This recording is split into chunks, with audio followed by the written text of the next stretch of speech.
Hello and welcome to let's crack it. मेरा नाम है अभिषेक और हम जो उत्तराखंड की सीरीज़ कंटिन्यू कर रहे थे इसी को आगे बढ़ाते हैं। इसमें हरिद्वार डिस्ट्रिक्ट को हम पढ़ रहे थे और उसमें भी हम काफ़ी चीज़ें पढ़ चुके हैं। आगे बढ़ते हैं। आगे हम डिपार्टमेंट्स के बारे में पढ़ रहे थे, तो जो डिपार्टमेंट्स हैं, हालांकि ये डिपार्टमेंट्स मोर एंड लेस और भी डिस्ट्रिक्ट्स में आएंगे, लेकिन मैं हरिद्वार डिस्ट्रिक्ट सबसे पहले कवर कर रहा हूँ, तो इसी में कवर कर देता हूँ उसको। अगर सिमिलर इन्फॉर्मेशन और डिस्ट्रिक्ट्स में होगी तो उसको मैं दोबारा नहीं रिपीट करूँगा, उसको बता दूंगा कि आप हरिद्वार डिस्ट्रिक्ट वाली वीडियोस देख सकते हैं। तो सबसे पहले फिशरी डिपार्टमेंट के बारे में देखते हैं। तो ये जो डिपार्टमेंट है, डिपार्टमेंट ऑफ फिशरी, ये एनिमल हस्बेंड्री जो डिपार्टमेंट होता है उसके अंडर आता है और इसको जो है 2005 में सेपरेट डिपार्टमेंट बना दिया गया था। इसकी मेन ऑब्जेक्टिव्स क्या हैं? सिंपल सी बात है, फिशरी डिपार्टमेंट है तो फिशरीज़ को हमें बढ़ाना है, प्रमोट करना है। तो जैसे कि maintaining the availability of protein rich diet, जो प्रोटीन रिच डाइट है गांव के एरियाज़ में, रूरल एरियाज़ में, वो चाहिए हमें। उसके बाद एम्प्लॉयमेंट जनरेशन होगा इस चीज़ से, तो एम्प्लॉयमेंट एंड ऑल्सो भी accompanied by income with weak economic and social upliftment of backward classes of persons. तो जो बैकवर्ड क्लासेज लोग हैं वो मत्स्य पालन यानी कि फिशरीज़ के उद्योग में लग सकते हैं, इसके इकोनॉमिक पर्सपेक्टिव में आ सकते हैं और इससे फ़ायदा उठा सकते हैं। फिशरीज़ का रिसोर्स को सर्वे करना कि कहाँ कहाँ पे फिशरी का रिसोर्स जो है हो सकता है, तो ये डिपार्टमेंट का काम है, जो फिशरी डिपार्टमेंट है उसका काम है। कोल्ड फिशरीज़ डेवलपमेंट करना यानी कि जो कोल्ड स्टोरेज में स्टोर जो फिशरीज़ होती है उसका डेवलपमेंट करना। Fishery development in reservoirs, lakes, जितने भी रिजर्वायर्स होते हैं, लेक्स होते हैं, वहाँ पे फिशरी करना। अगर आप लोगों ने इकोनॉमिक्स वगैरह पढ़ी है तो एनसीईआरटी में भी ये गिवन है कि जो फिशरीज़ है ये दो तरह से हो सकती है। एक तो हो सकती है इनलैंड, जो कि रिवर्स में, लेक्स में, रिजर्वायर्स में, इनमें हो सकती है, और दूसरी होती है जो फिशरीज़ मरीन फिशरीज़ होती है, यानी कि जो हमें समुद्र के थ्रू मिलती है। ठीक है। Next is construction improvement of additional ponds, जब जो पॉन्ड्स बना देना है फिशरीज़ एक्टिविटीज़ के लिए, और पब्लिक अवेयरनेस प्रोग्राम्स चलाने हैं, तो ये सब फिशरी डिपार्टमेंट का काम है। तो इन्होंने क्या प्लान्स या क्या स्कीम्स चलाई हैं उसको देख लेते हैं एक बार। तो डिस्ट्रिक्ट प्लानिंग में अगर देखें, हम डिस्ट्रिक्ट लेवल पे देखें, तो हमें डिस्ट्रिक्ट लेवल पे रिजर्वायर्स का डेवलपमेंट करना है, जिससे कि हमें फिशरी के ऐसे सीड्स मिलें उन सूटेबल स्पीशी के जो कि उस जगह पे नेचुरल वाटर बॉडी में मिलते हों, और लोकल पीपल जो है वहाँ के उन फिश को कंजर्व कर पाए और वहाँ पे जो फिशेस का जो बिज़नेस है उसको इम्प्रूव कर पाए। अब स्टेट लेवल पे क्या प्लानिंग हो रही है? स्टेट लेवल पे ये है कि एक तो स्पेशल कंपोनेंट प्लान आया है जिसमें कि जो पॉन्ड कंस्ट्रक्शन का जो कॉस्ट है उसको कुछ गवर्नमेंट बियर करेगी। जैसे कि जो टोटल कॉस्ट है पॉन्ड कंस्ट्रक्शन पे और फिश पे, अगर कोई शेड्यूल कास्ट का पीपल इसको करता है, अगर प्लेन एरिया, जैसे कि उत्तराखंड में कुछ प्लेन एरिया है, बहुत कम है, बाकी सब तो हिल्स ही है, तो प्लेन एरियाज़ में अगर 7 लाख का, 7 lakhs का पर यूनिट अगर खर्चा आता है, तो उसमें से 60% ग्रांट यानी कि 4,20,000 रुपीज़ पर 1 हेक्टेयर की जो ग्रांट है वो गवर्नमेंट देगी, स्टेट गवर्नमेंट देगी। देन स्टेट का फिशरीज़ इनपुट स्कीम है। इस स्कीम में जो क्वालिटी जो फ़िश के फीड होते हैं ये सप्लाई की जाती है to the fishing parents on their demand 50% of the amount, कि 50% अमाउंट उनको देना होगा जो फ़िश ऑनर्स हैं, और 50% जो है वो गवर्नमेंट देगी, और क्वालिटी फीड दिया जाएगा जिससे कि मछलियों का वेट जल्दी इंक्रीज़ हो सके और जो फिशरीज़ जो फिशेस की जो क्वालिटी है वो इम्प्रूव हो सके। देन सेंट्रल प्लानिंग देखें तो सेंट्रल प्लानिंग में एक स्वीट वाटर का मतलब है यही फ्रेश वाटर, यानी कि जो रिजर्वायर्स, लेक्स, रिवर्स का है। तो sweet water under the blue revolution, एक यहाँ पे एक क्वेश्चन ये भी आ जाता है कि ब्लू रिवॉल्यूशन किस चीज़ से एसोसिएटेड है? तो ब्लू रिवॉल्यूशन जो है ये फिशरीज़ से एसोसिएटेड है, या फिशरीज़ आप कह सकते हो, या मरीन जो रिसोर्सेज हैं इसमें फिशरी, श्रिम्स और भी मॉलस्क्स और भी अलग तरह के जो भी एनिमल स्पीशी जो मेरी फिश जो भी सॉरी सी से निकलती हैं उस चीज़ में। Integrated fisheries development and management programme, तो एक इसको मिशन फिंगरलिंग भी कहा जाता है ब्लू रिवॉल्यूशन को, इसका भी आपको ध्यान रख सकते हैं। नेक्स्ट इज़ इंफ्रास्ट्रक्चर और मार्केटिंग, तो हमें इस चीज़ पे तो ध्यान देना ही है कि कहाँ पे फ़िश करना है, उसके साथ में फ़िशेस के इंफ्रास्ट्रक्चर पे भी डिपेंड करता है कि क्या इतना अप्रोप्रिएट इंफ्रास्ट्रक्चर है, और साथ ही साथ क्या उसकी मार्केटिंग हो पा रही है।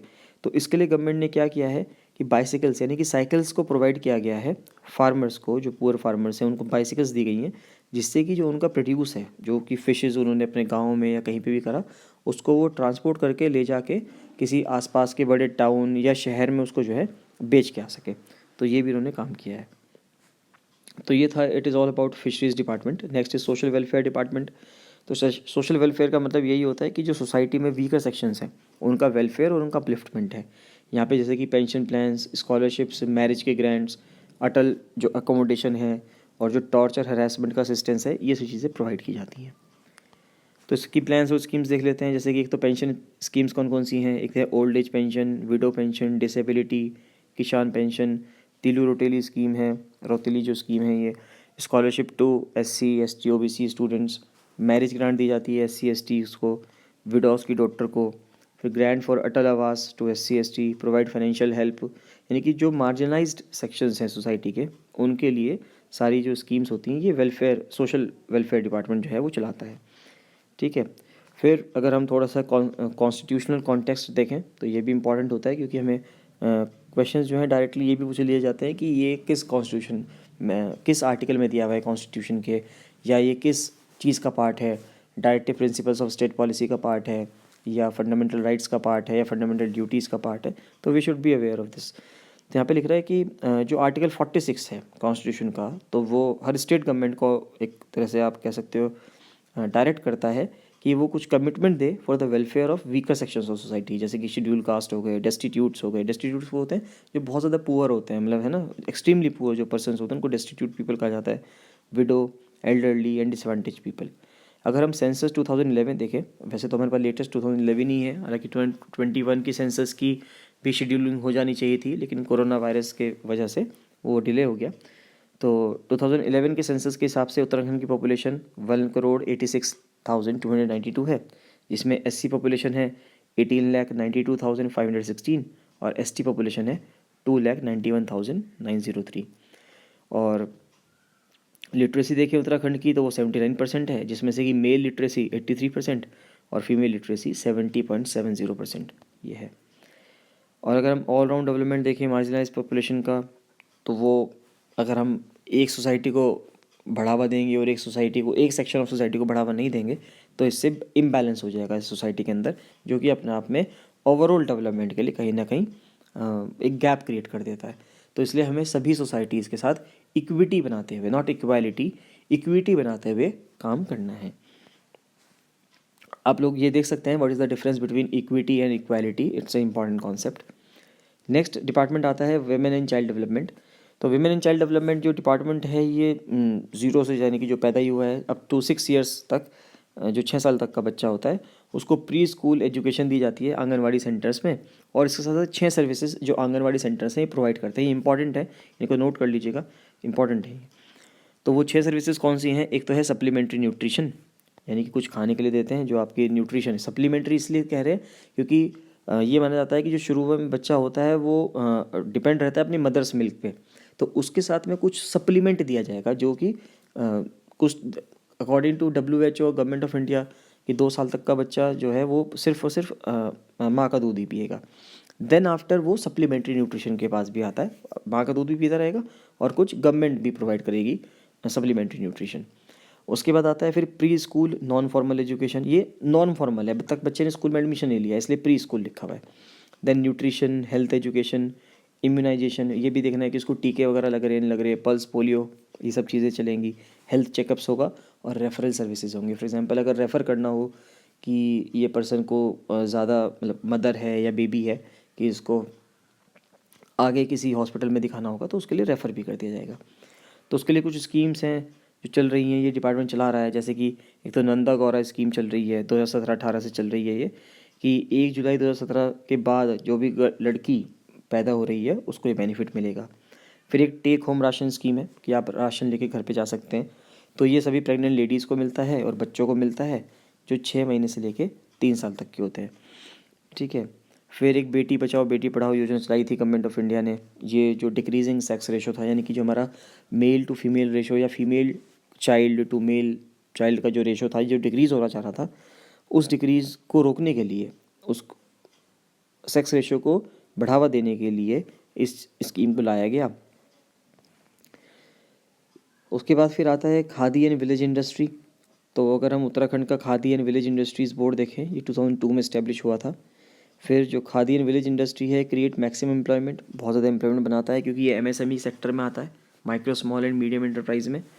Bye establishment of small industry with low capital investment. Simple सी बात है, इसमें जो हमारा खर्चा आता है, कैपिटल इन्वेस्टमेंट जो आता है वो कम आता है, और ये रूरल इकनॉमी यानी जो गांव की जो हमारी परिस्थिति है, इकनॉमी है, वहाँ की अर्थव्यवस्था है, उसको मजबूती भी देता है।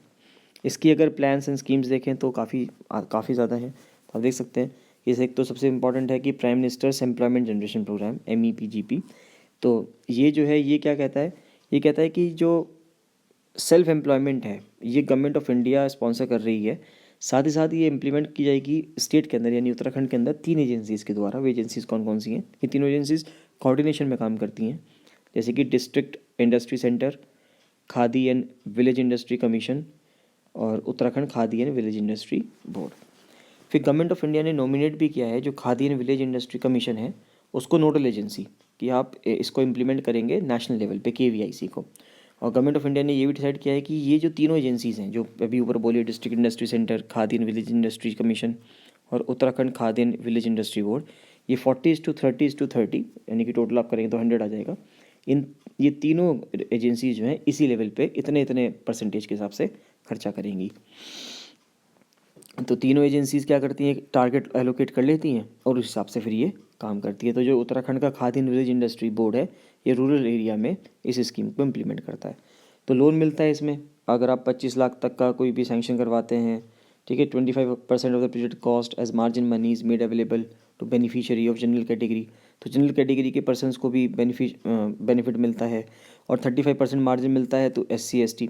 तो जनरल के लिए हो गया 25% और 35% हो गया to SC ST, OBCs, minorities, women, ex military और फिजिकली हैंडीकैप कैटेगरी। यानी कि ये कुछ सोसाइटीज़ में रहने वाले सेक्शंस हैं और पीपल जिनको कि ये बेनिफिट्स मिलते हैं। और जो एंटरप्रेन्योर होते हैं जनरल कैटेगरी के, तो 10% of the project cost is to be borne by the entrepreneur himself and 5% by the entrepreneur of SC ST। तो ये कुछ और भी, मतलब इसके एडिशन में भी ये भी प्रोजेक्ट की कॉस्ट जो है गवर्नमेंट जो है उसको बियर करती है। नेक्स्ट आता है इंटरेस्ट सब्सिडी स्कीम, यानी कि जो इंटरेस्ट है, जो इंटरेस्ट रेट, फॉर एग्जांपल आपने लोन लिया है उस पर जो इंटरेस्ट लगता है उसमें भी गवर्नमेंट क्या करती है, कुछ सब्सिडी दे देती है इंटरेस्ट लगने पे। तो डिस्करेज करने के लिए, क्योंकि आपको पता है उत्तराखंड एक हिल स्टेट है, तो यहाँ से बहुत बड़ी स्केल पे माइग्रेशन हुआ है पिछले कुछ समय में, जब से स्टेट ये कार्व आउट हुआ है, जब से बना है। तो कभी कुछ तो गांव ऐसे हो गए हैं, पूरे के पूरे गांव खाली हो गए हैं, घोस्ट विलेजेस कहने लगे हैं उनको।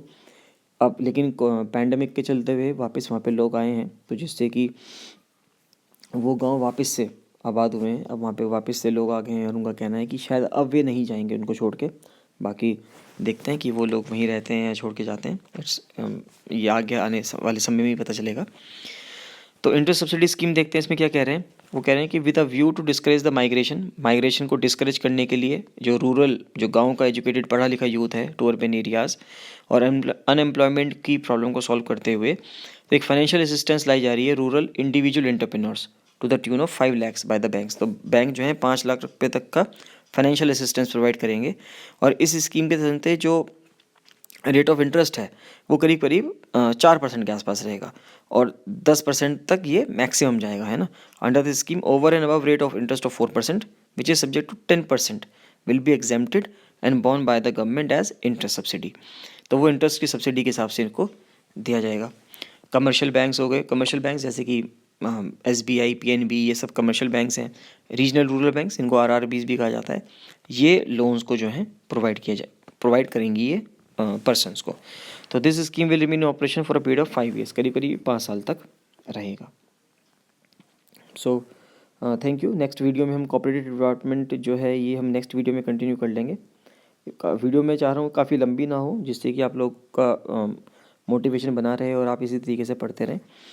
तो ठीक है, मेरा आपसे ये कहना है कि आप टेलीग्राम चैनल ज़रूर ज्वाइन कर लीजिएगा, जिससे कि आपको रेगुलर अपडेट्स मिलते रहें, और भी जो भी इन्फॉर्मेशन मुझे प्रोवाइड करनी होगी मैं उसी चैनल पे करता रहूँगा। तो उसको आप ज़रूर ज्वाइन कर लीजिएगा। और अगर आपकी वीडियो पसंद आ रही है तो आप इसको लाइक ज़रूर कीजिएगा और चैनल को सब्सक्राइब भी कर लीजिएगा। चलो, thank you and bye bye.